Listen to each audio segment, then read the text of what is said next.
Hey you guys, got a online challenge here from my mate Perry Greenberg, and this is a 15 plus 10 unrated, just waiting for me to respond. Let's go e5. I've not really been playing the Scandi, but don't want to play the same opening all the time. It's unrated anyhow. Okay, oh you bugger. And we have the Vienna, obviously, of course we do.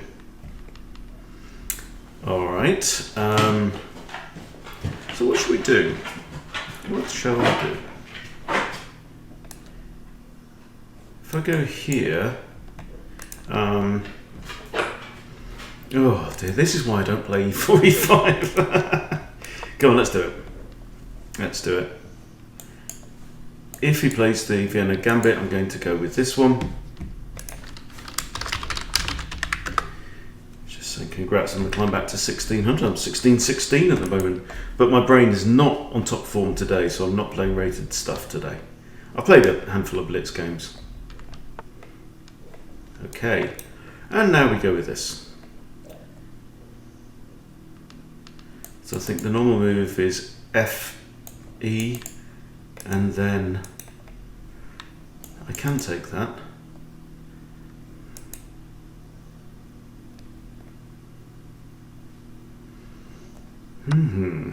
Okay. I think I take... Now, what's he going to play? Okay, he's played that. Alright, this is alright. I'm going to take the knight. I think normally you take recapture with B pawn here. Okay, now, there's a lot of space around white's king. And I have no development. I'm tempted to bring out my bishop.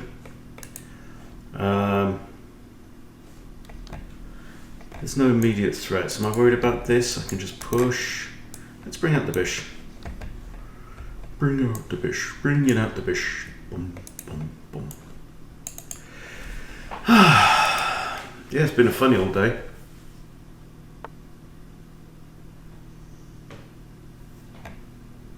Yeah, because normally you want to bring your bishop to here, but that's kind of cramped. That's not a pretty place for the bishop to go, really.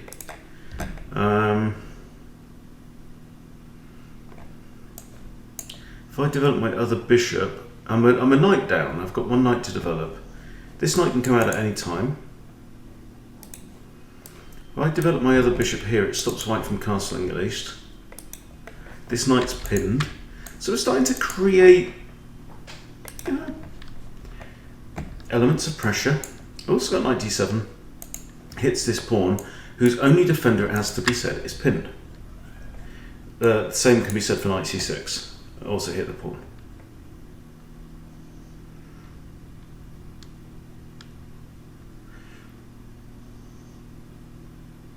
So I don't know why I've got to 1600.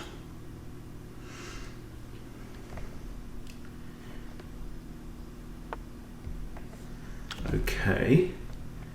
It's a little poke at the bishop. I'm just going to come straight back here. If he does a double poke, come back here. If takes, I'm going to recapture with the H pawn. Right, okay. Okay, we've got bishops facing off. This is interesting. I can retreat my bishop. Then if he wants to trade off, that's okay. If I go here, pawn takes, it comes with tempo. Pawn takes, I can even drop my queen here with check. Not liking his king, so I'm going to go with the pawn.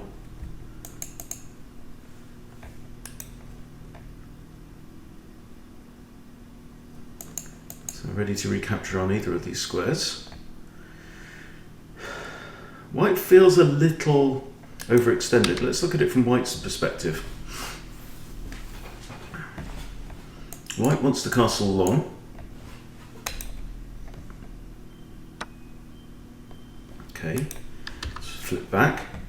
Alright, so pawn takes. Okay, you've thrown in the check. I see it. I can block with the bishop, I can block with the queen. If I block with the queen, trade, he's still got a bishop problem. I block with the bish. He's got a bishop problem. Let's block with the queen.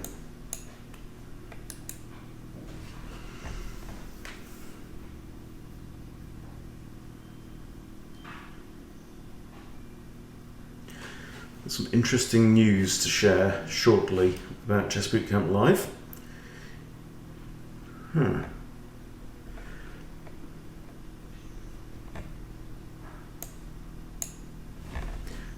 Been learning a lot in the first month. Now, our first month is now up. We're now moving into month 2 of our pilot.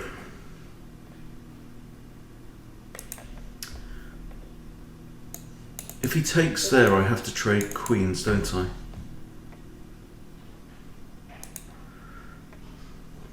Yeah, I didn't really think about that. My queen's pinned there. Same issue if I'd have put the bishop there though as well. Takes, I have to take, he recaptures, and then I lose a pawn that way. So this, I think, is the move. It attacks the pinned piece, and the pinned piece cannot move, cannot recapture. Okay, well that's a no-brainer, I have to retake. And then this. Now I can hit the bish. Yep. My opponent is a pawn up, however has doubled c-pawns. This is his advantage over there on the king side. He might push a pawn, and this is, I've got a nice blocker there.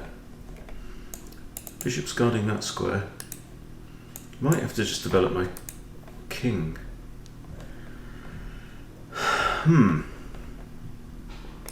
Right, let's go after the bish. Right, the bish has no safe squares now, so I'm threatening to take, win the pawn back. So he's going to have to go somewhere else.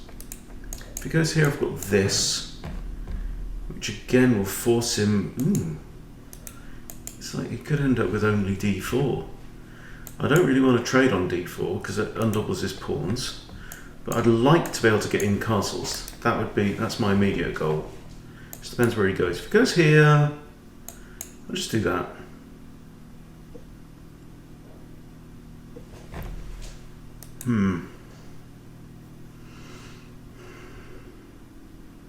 I don't like being on the receiving end of a Vienna.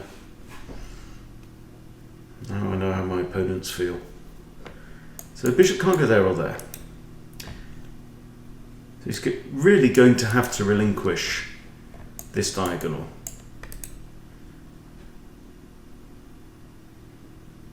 There I'm going to take and trade off and then castle.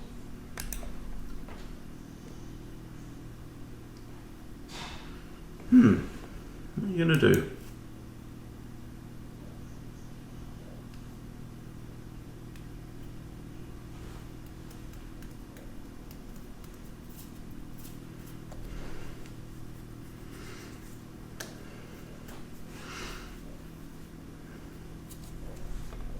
It's got 2 pawn islands. This one should probably come up at some point. I've also got 2 pawn islands, one of which is a singleton on g6, whose job is just probably to eliminate Harry if Harry ever steps too far forwards. I think we're actually 2-2. Ooh! What?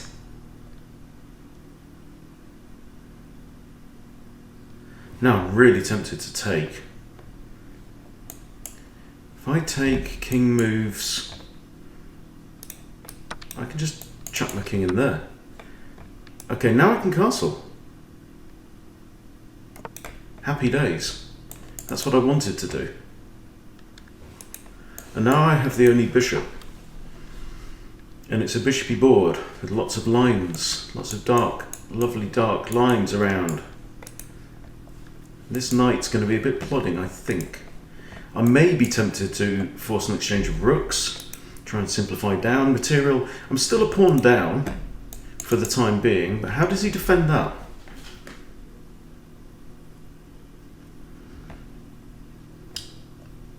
Now I like the fact that I've got a high-speed, long-range piece now. It's guarding some good squares already. Here, king has to go there, there or there, and trade off. But my immediate intention is to eliminate this advanced pawn on f6 for real. I don't think Perry can save it. Can I just take? I'm threatening the knight. Can the knight come in here?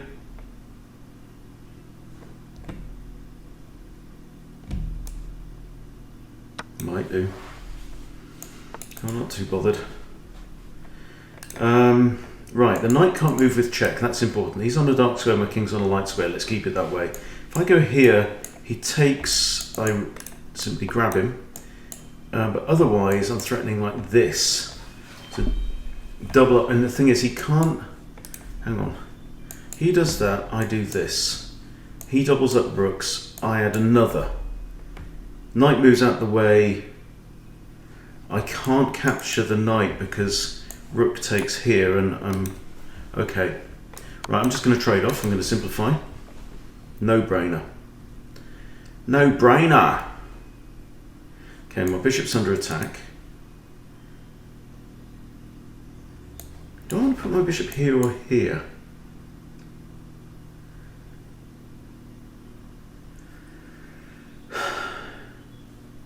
I'm thinking here because it guards that square. That's my hunch. Get my pawns on light squares, come after this pawn, try and defend this one. But it's materially it's very balanced. I have slightly better control over the centre. I'm going to push c6 at some point. I'm going to put my rook here.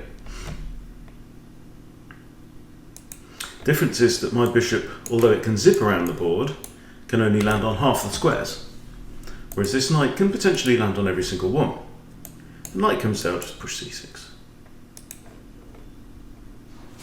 Really want to eliminate this pawn. That outside passed pawn or potentially passed pawn is a big threat.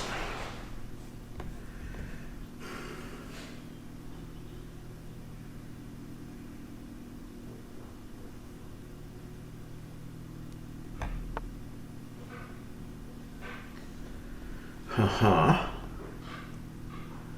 I think we just push here.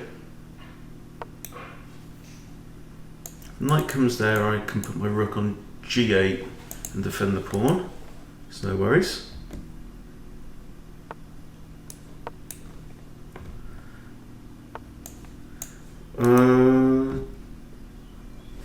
Double attack. Oh, he's attacking that pawn too. Oh, well done. So there, if you take, I take, you take. What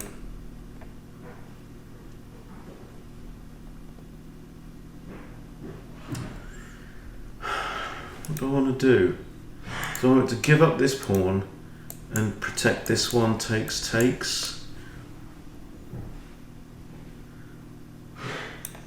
However, if I allow him to take here, means that one of his pieces is going to be on a dark square, which is slightly better for my bishop.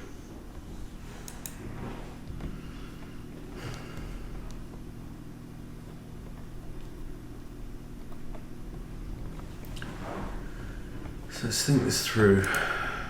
If I go here,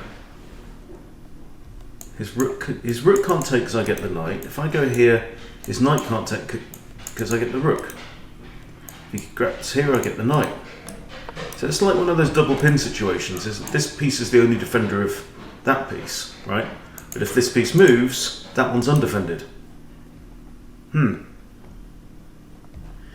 There's a thought.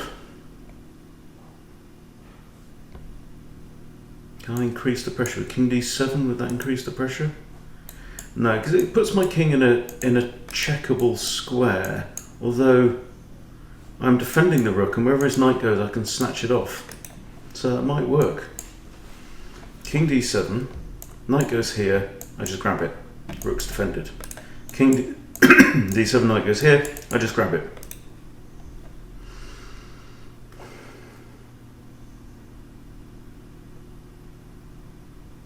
just shows the importance, and we go over this a lot in Chess Boot Camp, and I go over it a lot in my videos, of considering new, fresh candidate moves that are not necessarily natural or obvious looking. It makes the biggest difference, it really does. Now knight, yeah, king here I think is solid. It's a big problem this now for white.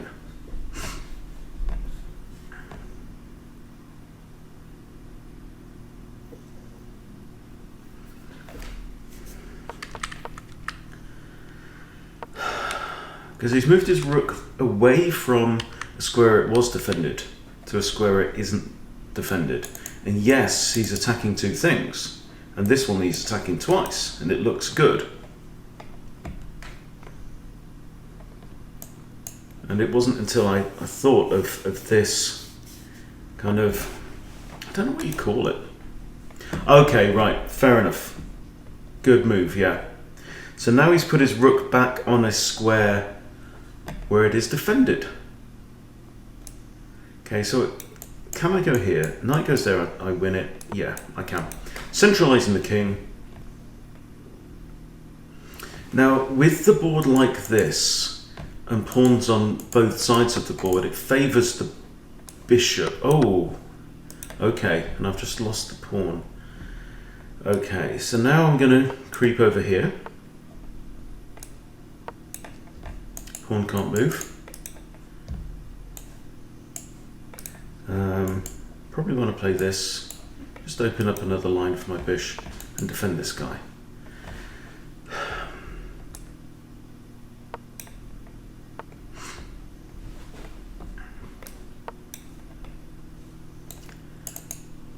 Now if I go here, if I go here he's got a fork, don't want that. I can't go there or there, so I can't go there. He's going to creep up. I want to put my king in there, so I'll probably just do a waiting move. His king needs to be careful not to tread on the dark squares. Okay, now I think I come here and my bishop can come here to defend the promotion square, and the knight can't guard. So I think this is interesting. Good stuff. I've only used a minute of my time with the increment, so clearly I'm not playing to capacity. And I'm threatening to capture the knight now as well, outright, because king can't recapture. Capture the knight, capture the pawn. When I capture the knight and the pawn advances, I just bring my bishop back here to guard that, so I can even keep the bishop, and that should be winning. But it's very close.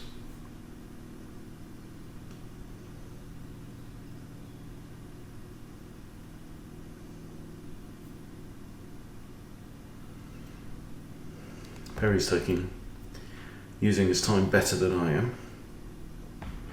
But this is an issue.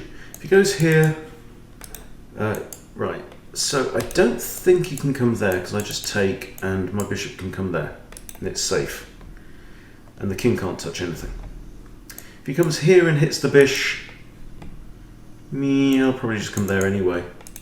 So if the knight's here, yeah, come there, yeah. Okay, there's a bishop here. No brainer. It's got to be done. Now the knight can't move. He goes there, gets taken. This pawn and this pawn can't move because my bishop can capture and stay on that diagonal, which is important. This is a fascinating ending.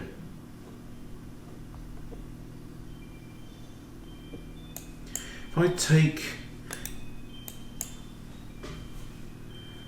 he promotes, that's the problem. The knight's stuck. King can't come round.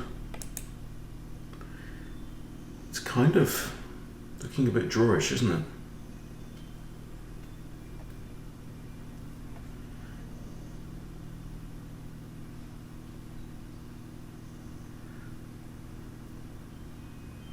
But we shall fight it out.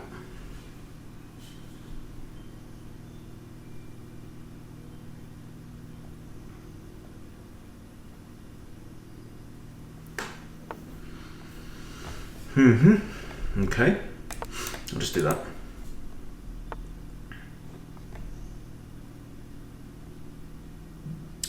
Right, now this is a big problem because now I can capture the knight with check. And the king has to move and then the bishop comes back here. You see? The king has to go there or else I simply capture the pawn outright. Huh. But I'm going to end up with a bishop, mate. I have to take the pawn. Here, I'm going to...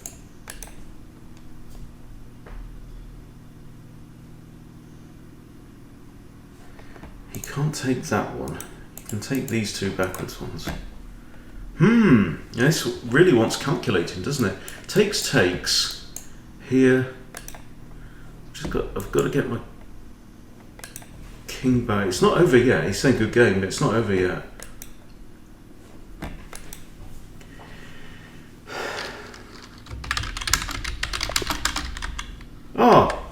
Resigned. I'm not sure, mate. I'm not sure. Let's do a... I'll say I'm done. I haven't got another game in me. I'm going to have a look at the review, though. Because I don't know if that was dead lost. I really don't at the end. But definitely some interesting tactics in there, eh?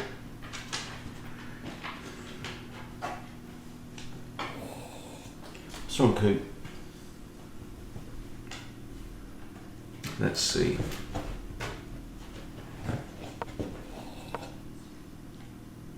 No. Look, yeah, that's what I thought. It's kind of drawish right at the end there. That's why you don't automatically resign. 81.1 against 82. Wow. One blunder each. Okay, so here, that's my blunder, and I gave him a huge opportunity. I should not have traded rooks. Wow. Because...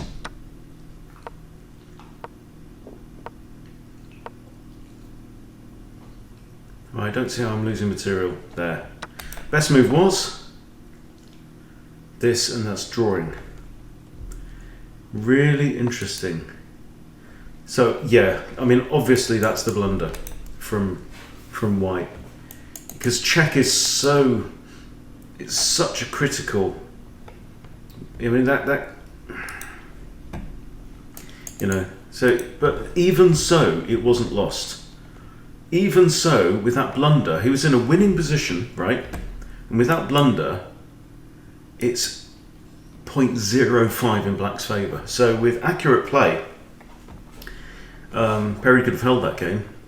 And that was my kind of hunch as well, that I couldn't see how I was going to get... I might have held on to my bishop. I would probably have ended up sacking my bishop to eliminate one of these pawns. And quite honestly, we might have ended up in a king and queen versus king and queen, or something like that. But either way, yeah, you don't resign in that position, mate. Don't resign automatically. Yeah, fascinating stuff. Okay, so there you go. Interesting game, Perry. Thank you very much indeed, and thank you guys for watching. Appreciate your support. Please subscribe to Chess Bootcamp if you haven't subscribed, and I'll see you soon.